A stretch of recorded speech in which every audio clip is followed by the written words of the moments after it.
যিসকলৰ ইলেক্ট্ৰিচিটি মিটাৰৰ লগত মোবাইল নাম্বাৰ লিংক নাই সেইসকলে কেনেদৰে স্মাৰ্ট মিটাৰৰ যিটো বেলেঞ্চ আছে বেলেঞ্চটো চেক কৰিব পাৰিব আজিৰ ভিডিঅ'ত মই আপোনালোকক দেখুৱাবলৈ গৈ আছোঁ।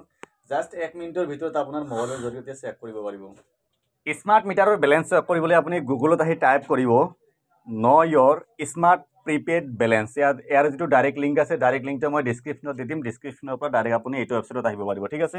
তাৰপিছত প্ৰথম যিটো লিংক আহিব ন' ইয়ৰ স্মাৰ্ট প্ৰিপেইড বেলেঞ্চ, এইটো লিংকত ক্লিক কৰিব।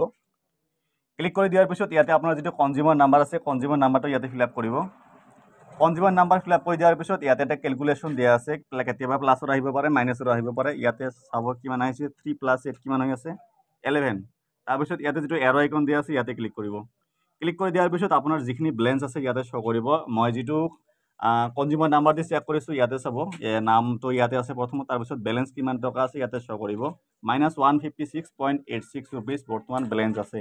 আৰু যদি প্লাছত থাকে ইয়াতে মাইনাছ যিটো চিম্বল আছে মাইনাছ চিম্বলটো নাথাকে। তো এনেদৰে আপুনি বেলেঞ্চ চেক কৰিব পাৰিব।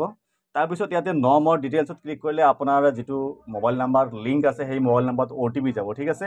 ইয়াতে মই যিহেতু মোবাইল নাম্বাৰ নোহোৱাকৈ আপোনালোকক চেক কৰি দেখুৱাই আছোঁ, গতিকে এইখিনিলৈকে আপোনালোকে চেক কৰিব পাৰিব। এতিয়া আপুনি বিচাৰিলে ফোনপে' গুগল পে' যিকোনো প্ৰচেছত আপুনি পে'মেণ্টটো কৰি দিব পাৰিব, ঠিক আছে। তো এনেদৰে আপুনি স্মাৰ্ট মিটাৰৰ বেলেঞ্চ চেক কৰিব পাৰিব।